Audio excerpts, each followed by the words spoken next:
全3回でお送りするラグ対決企画。2回目の今回は HDMI コンバーターのラグ対決です。前回用いた回路を転用して、ボタン入力から画面表示までの遅延、俗に言うインプットラグですね。そいつを計測します。これが回路の電源スイッチです。このスイッチを入れると、自動で攻撃ボタンを入力し続けてくれます。自己点滅 LED と2回路入りフォトリレーを使った簡単な回路でして、こちらの R2 ボタンが入力されると同時に、こちらの LED が光るという回路です。光ってからね、何フレーム後にキャラがアクションするか測りましょうってやつですね。これ温度計ね。コンバーターのケースの底の面にね、センサー取り付けて温度変化を見ます。あと、録音目的でパススルーでキャプチャーしつつ、モニターに接続しています。ただ、これで測れるのはインプットラグなんで、コンバーター単体のラグを測れるわけじゃありません。わかるのはあくまでコンバーター同士の相対的な数値ってことになります。計測対象はこの4機種です。ちゃっちゃと測って参りましょう。上から購入時期の新しい順になってます。直近で購入したポンドのやつ。で、参考のはね、もう6年くらい前に買ったやつです。と、購入当時の価格。じゃあ上から順に行きます。ポンドの HD リンクケーブル。コンパクトで配線周りスッキリと設置できます。この手のね、小型コンバーター、多くの製品がリリースされてるんですけど、ポンドのはね、早い段階で PS1 にも対応してて、720p 出力なのが特徴です。これ、中覗いてみると、ちゃんと RGB 信号を入力してるんですね。ただ、今となってはね、似たような競合と比べると少し規格が古い。より高解像で画面比率も変えられるライバルもいたりするんで、これでラグが少なきゃまだまだ戦えますけどね。はい。じゃあ、計測開始。計測環境について説明します。テスト機は PS2 最終型の SCPH90000。PS2 はアナログ映像信号の種類が豊富なんで、こうしたコンバーターの比較にもってこいだと思ったんですね。ゲームソフトはカプ S2。格ゲーですね。ゲームスピードは一番遅い。1です。で、私もこの企画やってて気づいたんですけど、このゲームスピードってのがインプットラグを測る上で、厄介になることがあって、例えばスト2シリーズなんかだとね、ゲームスピードでラグが増減するんですよね。ラグの時間、実際のラグの長さね、それも上下ブレして不安定になったりして。でね、このカップ S2 はね、それがないんです。スピード1だろうが、スピード5だろうが、ラグの長さは変わんない。カプコン公式ターボ学でくぐってもらうとわかるんですけど、スト2ってね、ゲームスピード周りの処理が他と違うらしくて、それと関係あるのかわからんけども、ぶっちゃけね、あのゲーム、スピード周りあやふやじゃないですか。ね、ゲーム機ごとにバラバラだし、ステージでスピード変わっちゃったり。なので、今回はスト2じゃなくてカプ S2 にしときました。はい、じゃあ環境の話に戻りまして、初代純正コントローラー、僅差ながらも前回の動画でデュアルショック1、2をしのいで純正最速だったんですね。で、本体からの映像をコンバーターに放り込んで HDMI 変換。キャプチャーをパススルーして対応データの EX-LDGC242HTV という、ゲーミングモニターですね、に接続してます。グレートグレーが 0.6ms というのが売りなんですが、60Hz 時はね、この速度出ません。これは仕様として Web カタログにも記されてます。あとはこの温度計か。計測の20分ほど前からこんな風にパンチ振らせてます。ウォーミングアップですね。全体が温まった現実的なコンディションで測りましょうってことで。なんで、コンバーターの表面温度は38度に届こうかというところ。常温は25度ぐらいなんで、温まってます。感じはいい感じなのに、30分もしたら熱垂れしてきたなんて、コンバーターも炙り出せるかもしれません。で、1P 側のモリガンでラグを測ってます。先ほど説明した通り、コントローラーの攻撃ボタンとこの LED の通電タイミングが同タイミングです。ボタンが押されてから、つまり LED が光ってから何フレーム後にモリガンが動き出すのかをチェックしてます。その都度、こちらに結果を表示しています。ラグの時間と、その平均値足していって、回数で割ったものですね。それと最小値、最大値です。単位はフレームです。1フレームは60分の1秒。格ゲーの画面の書き換えの頻度ですね。ブラウン管時代の名残で、秒間60枚のパラパラ漫画みたいなもんです。で、一方、この映像は120フレームで撮影しています。1秒間に約120コマってことですね。なので、このラグのところがね、0.5 刻みになってるでしょね。本当はね、スーパースローモーションカメラとか使って精度を高めたいんですけど、長時間撮れるものがね、うちにないんで、ね、すいません。ってことで、LED が光ってからキャラが動くのが何フレーム後なのか、精度が 0.5 フレーム刻みって感じです。ちなみに1フレームっていうのはね、0.01666 秒です。秒数で知りたい人は掛け算してください。で、精度が 0.5 刻みとガバガバなんで、せめてものあれで、試行回数多くしてます。1000回もやれば、だいぶ角の取れた値が出るんじゃないかと思いますんで、これを1000回やります。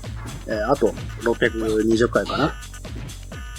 はい、待ってらんないんで、早送りします。早送りしちゃっちゃいかんでしょって人のために、元のソース映像のリンクを概要欄に貼っときます。そもそもね、YouTube が現状120フレームに対応してないんで、これ、等倍再生なんですけど、0.5 フレーム単位で絵が、ね、飛んじゃってます。なんで、リンク先の、ソース映像は 0.5 倍速再生の60フレーム映像に加工して、全フレーム収めてます。はい。で、このフォントのコンバーターについて、実はこれね、ひっそりとモデルチェンジしてるんですね。前のモデルも持ってるんですが、こうした16対9の HD モニターに映すと、映像がね、横に引き伸ばされちゃってました。最新モデルだと、このように4対3に調整されてて、やっぱね、こっちの方がしっくりきます。はい、1000回終わりました。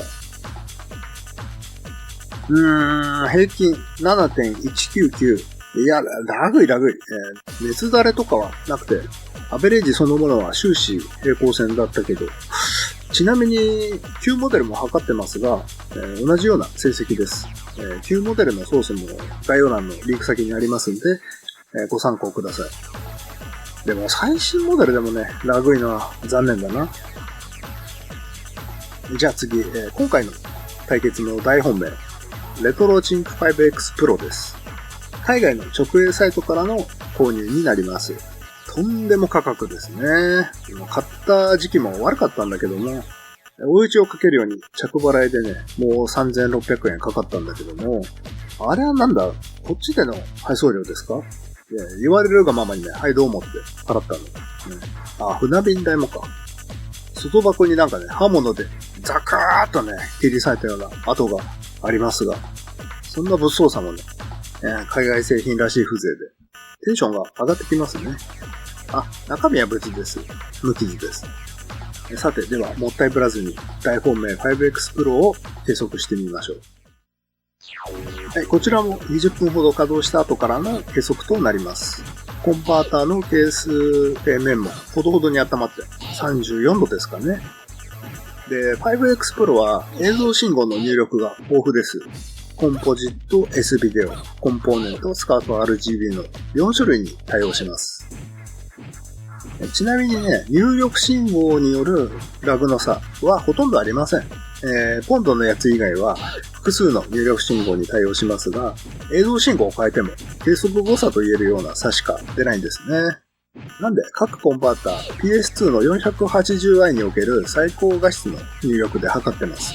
この 5X Pro はスカート RGB 入力。そのためこんなピン変換器を自作してスカートコネクタに対応しました。ピン形状の同じ RGB21 にも変換可能なんで、後で出てくる参考のにも対応します。一方でね、出力解像度の違いではラグ差出ます。例えばこの 5X Pro で今 1080p ミンラグっていうね、設定なんですが、480p 出力なんかだとだいたい 0.5 フレームラグ増えます。5X Pro の 480p 出力にロスがあるのか、はたまたモニターのアップスケーリングで時間食ってるのか。正直ね、モニターも 5X Pro もいじれる項目多すぎて、どれをどう設定するのが最適なのか、難しいとこですけど、5X Pro はね、こんな感じで設定してます。ラグ 0.25 フレームを歌うフレームロックモード。インターレース解除もね、高速に綺麗に処理してくれますね。動画の最後で画質の比較もしましょう。設定でね、ラグを詰められるのもそうですけど、接続、モニターやコンソールとの接続性を保つための選択肢がたくさん用意されてるし、しかもね、ファームウェアの更新もされ続けてて、性能も良くなってるし、扱いやすさもね、含めると現状、最強格のコンバーターと思います。高いだけのことはある。はい、次、モニターの設定です。オーバードライブをレベル2に、スルーモードを入りにしてます。スルーモード切った方がいいケースもあるそうなんですが、切ったらラグ増えちゃったんで入れてます。それと負荷のかかりそうなフィルターの類は切ってます。影響がどんなもんか不明なんで、片っ端から切ってます。表示遅延 0.05 フレームだそうです。これ、グレイトゥグレーとは違った内部遅延のことかと思いますが、0.05 フレームって本当だとしたらめちゃくちゃ速いですよね。速いコンバーターと併用すると映像表示そのものは1フレームをね、余裕で下回るラグってことになるわけですが、反対に言うと、ここまでしないとブラウン管のスピードに迫れないとなかなか滑稽じゃないですか。ね、今、2023年ですよ。それこそ家電メーカーがね、お客さん今時ラグって、うちのテレビどれ買ってもラグなんてないですよ。いつまでブラウン管の話してんすかくらいのことをね、言ってのける時代はまだ来てないってことですからね。でもこうしてゼロラグにね、向かって取り組む方々って本当に頼もしい。私のね、部屋のソニーの液晶テレビなんて PS3 時代の古いゲームモードすらないの。ね、オフのスト4で16フレームぐらいラグってますから。ね、そうやってゲームのラグのことなんてね、なおざりにされた時代があって、やる方もやる方でね、こんなもんかなんつって。終わった。はい。平均 4.522 フレーム。ポンドのやつが 7.199 だったから、このコンバータをゼロラグ相当とすれば、ポンドのやつはね、2.5 フレームほどラグがあるってことになりますかね。ケース温度は36度ですか。特にパフォーマンスが低下するようなこともなく、てか、この環境でこれだけお膳立てして 4.5 フレームって PS2 がラグいのか、カプ S2 がラグいのか、ね、アーケード版をベンチマークとして、それに迫りたいわけだけど、そういやアーケード版のラグがどんなもんか、ね、知らんしな。ひとまず、次行きますか。3つ目はね、ゼロラグを歌っている Bitfunks レトロスケーラー 2X です。大手ショッピングサイトでもよく見かけるので、入手は良いですけど、販売元やら価格がね、今一つはっきりしない。しかもこれね、やっちまってるなーってと、ね、思うところがあって、ここね、紹介の初っ端からレトロチンク 2X って名乗っちゃってるでしょ。コピペして修正するのを忘れた的な。ね、まあそこら辺、あんまし首突っ込みたくないけどね、なんつうか、自ら疑惑をね、暴いてくる。ただ、これがレトロチンク 2X のあれだとしたら、皮肉なことにね、ゼロラグも伊達じゃないかもっていう。しかしこれ HD モニターだと横長になるのかなと、モニターで画面比調整できんと、これでゲームやる羽目になります。レトロスケーラー 2X 側から画面比率を変えられないんで、設定できる項目は2つで、1つは 480i と 480p の切り替え。480i で出力すると、モニター側でインターレース解除することになりますが、ガツンとはラグが増えるんで、480p 出力に設定しています。しかし、インターレース解除の処理が甘いんかね、これ、ちゃんと映ってないんだけどね、映像がね、上下に震えてます。こういう横方向の直線上オブジェクトだと、より顕著にガタつく。もう一つ設定があって、スムージングフィルター、かけるとぼやっとした映像になります。これは切ってます。フィルターなしでもね、ぼやっとしてますが、横長映像のね、弊害なんでしょうかね。映像入力はコンポジット、S3 でコンポーネントの3種類。最高画質となるコンポーネントで繋いでるんですけど、横長だし、ガタガタしてるしで、なんだかなって感じ。あと、あっち性あるあるなのがね、これ。音声のね、赤と白、配色逆のやつね。間違いにくいように、ケーブルとかコネクタの配色って一応比較化されてるんだけど、私不思議でしょうがない。コンバーターの生い立ちの事情はともかくとして、これだけの装置ね、基板なんかも20年前のあっちのやつとは比較にならんほどね、近年は成功になってきてるんだけども、さっきのね、パッケージだとか、この配色逆だとか、しょうもないところでね、閉じるの。なんでなんだろう。そこは20年前と変わらないんだよね。もう、わざとやってんじゃないかってそれは思えて。本当世界の七不思議。でもこれ、ラグは少ないみたい。それこそね、5X Pro 並みの数字ですよ。そういや、ラグの測り方、説明がまだでした。ボタン入力を自動化してるって話しましたが、ラグ計測も自動化してます。4コンバーター各1000回、4000回のラグをね、ポチポチコマ送りして調査していくなんてやってられないんで、どうやってんのかね、ちょっと見てやってください。ちょっと止めます。はい。スローにするんで、この LED のところ見ててください。はい。今、スローですよ。はい、ストップ。LED がほんのり光ってるのわかりますでしょうか？この瞬間、このコマが、コントローラーのパターンもショートして攻撃ボタンが入力されたコマです。で、この LED の中心ピクセル、これのカラーコードを見てます。ある識値を超えたら光ったと判定します。わずかな光でも拾う。光ったと判定されたら、こちら、ラグが 0.0 となってますね。リセットされて計測開始。で、次に見るのはこのピクセルね。モリガンのこの膝ら辺の1ピクセル。モリガンはタッチポーズがほとんど動かないので、ピクセルのカラーコードのブレが少ないんですね。識値を詰めやすいのね、モリガンだと。で、モリガンが動くと、このピクセルは背景になります。なので、ここのカラーコードを今度は監視します。光ったこのコマを0フレーム目として数えていきます。120分の1秒ずつ、ここ、ラグのところ見ておいてください。いきますよ。0.5、1、1.5、2、まだ、モリガンまだ動きませんね。これ、ラグってるわけですね。4、4.5、5。はい、攻撃出ました。この時、立ち絵に背景が透けて、識値をまたいでます。なので、このコマでカウントをストップします。ストップと同時に、それまでのアベレージも再計算されて表示されます。こう、残像みたいにね、なってるのはモニターの特性、もしくはカメラのシャッターのタイミング。まあ、十中八九ね、モニターの特性によるものでしょうが、グレートグレーンの最中で前のフレームの絵を消しきれてない状態。でも、キャプチャー映像にはね、残像のコマなんかありませんので、PS2 としてはちゃんとした攻撃モーションの映像を送り込んでるわけです。表現が不十分なのはこのモニターによるもの。なので、タッチポーズがわずかでも薄くなったこのコマを攻撃発生と判定しています。これはだいぶ透けてますが、ほんのわずかの透かしでも拾うような識値に調整しています。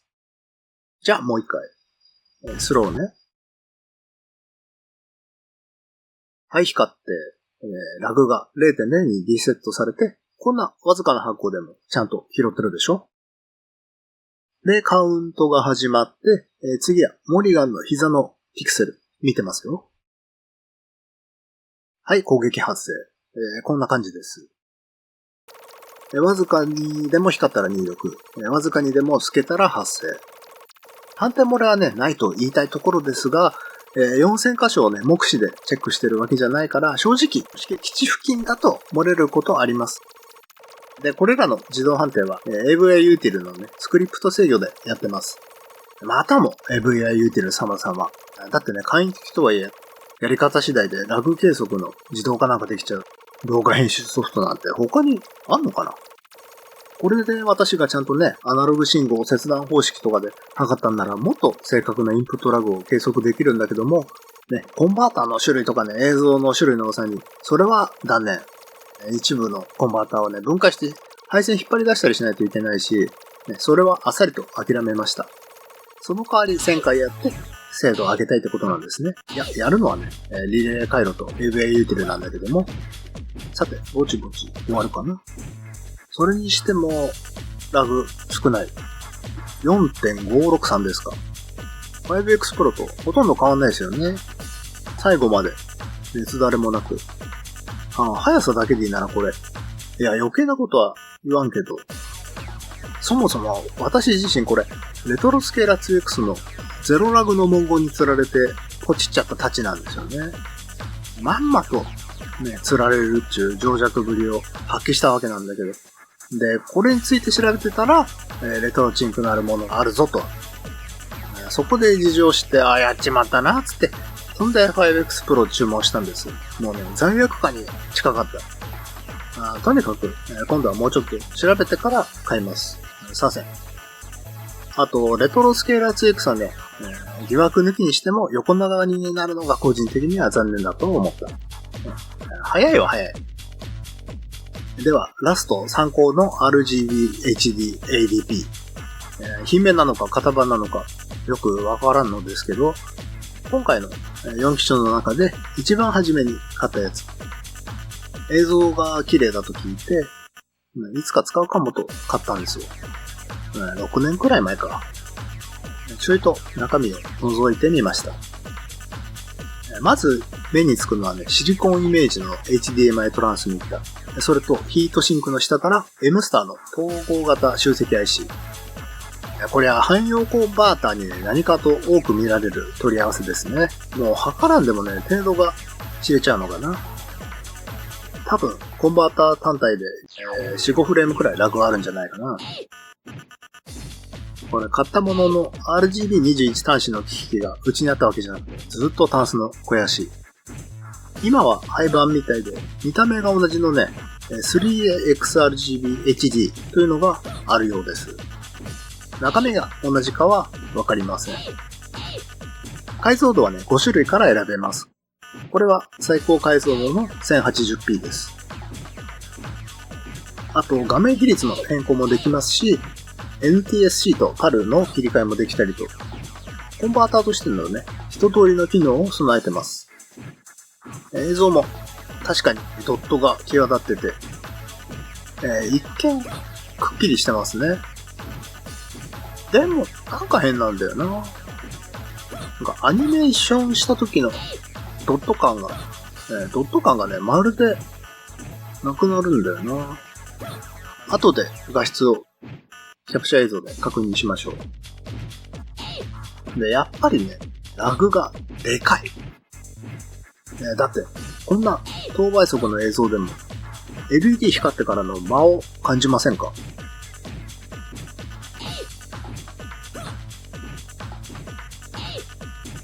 ちょっとアクションゲームは厳しいな、こりゃ。ね、アドベンチャーゲーム向きか。動かなきゃね、ドットもくっきりしてますし。しかしあれですね、どのコンバーターも意外と熱垂れしないというか、計測前にね、20分、1000回振るのに22分。起動とかね、もろもろ含めると、賞味50分ほど稼働させてるわけだけど、いやーね、何かの記事で使ってるうちにコンバーターの温度がというようなのを読んだ気がするから、ね、測ってみたんですけどね。まあ、どこへもこれも似たり寄ったり35度、ね、そのくらいで安定して、40度はいかない。一応測ってるうちに室温が上がってこないようにエアコンで部屋をね、25、6度に調整してるってのもあるんでしょうが、ね、涼しい空気が循環してますんでね。それよりね、今回思ったのは、PS2 かソフトがラグい。純正最速コントローラーにね、ゼロラグコンバーター、ゲーミングモニター。それらを使ってもこんだけラグってあるもんなんか。とりあえず全部終わったんで、結果を見てみましょうか。まずはインプットラグの平均値です。なんか、はっきりと二極化してますね。早いぜ、遅いぜ。遅いぜ、インプットラグとして見ると、このラグだからな。だってこれ、ゲーミングモニターですからね。その辺のテレビ、いわゆる家電のね、ああいうのだともっとラグ増えるってことでしょ？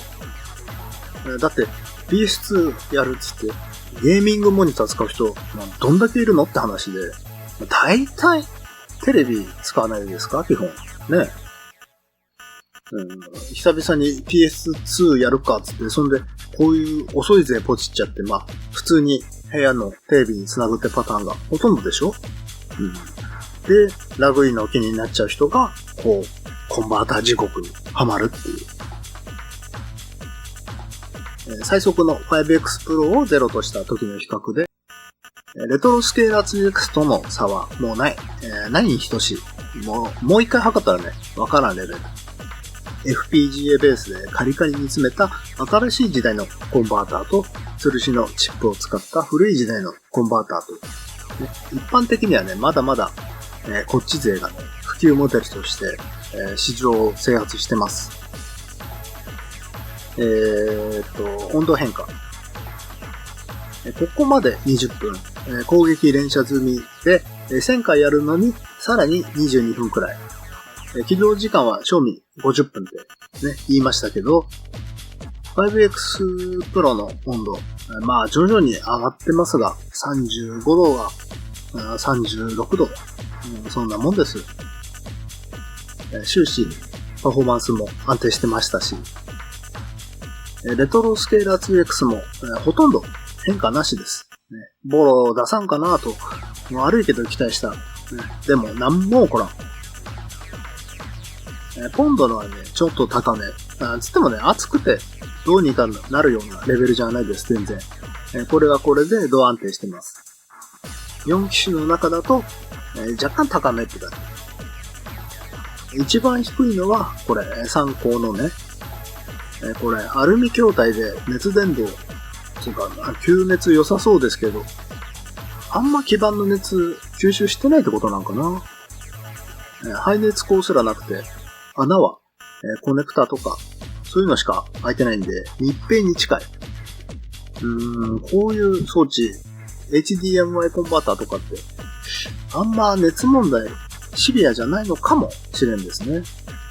もっとね、大荒れしてくれたら面白かったんだけど、これじゃ別に測らんでもよかったですね。それじゃあ最後に画質を確認してみます。これカプ S2 の対戦前の黄色いタイル画面ですけどね。こうやって並べてみると、コンバーターの発色のね、癖なんかもわかりやすい。レトロスケーラー 2X はね、画面が横に引き伸ばされて、タイルがね、ひし形になっちゃってたり、参考のはなんか暗いね。じゃあまず、低ラグの 5X Pro から行ってみますか。先に言っちゃいますが、この 5X Pro が、最高画質です。もう圧倒的。カプ S2 はね、3D 的なハイレゾの背景と 2D のドットキャラが共存してて、そのメリハリがね、面白みの一つでもありますけど、特にこのドット感の再現性がピカイチなんですよね。こう、激しく動かしてもね、全くドット感損なわないでしょ？アテナの立ち絵、ね、枚数の多いアニメーションもドットくっきりでね、これが安いコンバーターだとね、こうはいかないんですね。でね、これ、伸びた端から米粒みたいな観客出てきますけど、動きが出てもね、一粒一粒がピンと立ってて、これはもういいお米。初見はね、ほんと、エミュレーターかと思ったもんね。コマ送りしてようやくね、インターレースのささくれみたいななんかそういうの確認できるんだけど、動いてたらね、もうわからん。発色もおかしなところないし、何も気にならない。何も考えずにゲームに没頭できますね。レトロゲー好きならね、1個持っとけって道具です。はい。じゃあ次は早いけど、がっかり横引き伸ばし映像のレトロスケーラー 2X いきます。ただこれね、480p 出力なんだけど、480p だとね、私のキャプチャーね、ビットレート極端に低くなるんですよ。グズグズの映像しかキャプチャーできない。もうグズグズすぎて、実際の画面とね、乖離しすぎてるんで、なんでね、M クラシックというアップスケーラーで 1080p に矯正してます。だから M クラシックの補正がいくらか効いちゃうんですが、ご了承ください。さっきも言ったんですけど、体力とかね、横ラインのオブチェックとかガタガタするときあります。キャプチャーだとね、周期的だけど、実画面だと常時ガタガタしてます。もともとね、ドットが曖昧な感じですが、こう動くと、さらにドット感がスポイルされちゃいますね。アンチエイリアスフィルターをかけたような、頼んでもないフィルターくらい残念なものもないですけどね。そう、M クラシックは16対9になった映像をね、4対3に矯正もできちゃいます。なんでそれを使うといくらかフィルター感が緩和されてマシンになるんですが、今度は若干縦つぶれ気味になるんですね、これ。つまりこのレトロスケーラー 2X、もともと16対9ですらない。どんなモニターだとね、ちゃんとした比率出るんでしょうか。それはモニター側で調整すりゃいいって話なんでしょうけど、なんか嫌じゃないですか、モニター側で比率いじっちゃう。下手すりゃ違うソースのたびに再調整とかになったりして。はい。じゃあ次は今度のやつ。やったら黄色が濃いです。ひっそりとバージョンアップで4対3になって、でもラグはね、改善されてませんでした。これもドット感はだいぶ喪失してて、動くとより顕著ですからね。除去しきれないね、インターレースのゴミ的なものはほとんどない。それこそ 5X Pro よりも出てない気がするけど、そもそもね、ぼやっとしすぎてて、画質をどうこう語る域に、達してないっていうか、小さいし安いしで、導入は容易なんだけど、かといって入門機として向いてるかというと、それも微妙。だってラグいからね、アクションゲーム気持ちよく遊べないんですよ、こういうの。せめてラグがなきゃありなんだけどな、個人的には。値段倍でもいいから。それだとレトロチンクの低価格モデルがね、手が届いちゃう。そっちかはってなりますね。ではラスト、参考のいきます。暗いよね。いや、暗い。RGB21 接続はね、暗いとは聞いてたけど、静止状態だとドット感ちゃんとあるんだけど、動くと点でダメなんですよ、これ。なんか、動いてる時と止まってる時の落差が激しくてね、もうね。アテナのなんか、背景との境目に、かろうじてね、ドットキャラとしての名残があるって感じで、アニメーションキャラはね、もうぼかしフィルターレベルですね。で、止まると思い出したようにね、ドットがゾワッとね、立ち上がる感じ。これ、暗いの、モニター直撮りじゃ感じなかったけど、あれは、モニター側で補正効いてたんですかね、もしかして。RGB21 って、アンプとかかますの前提なのかな、それともコンバーター特有なのか。まあ、動かなきゃドットカリカリなんで、ね、ドットがくっきりするコンバーターって、それはそれで希少なんだ。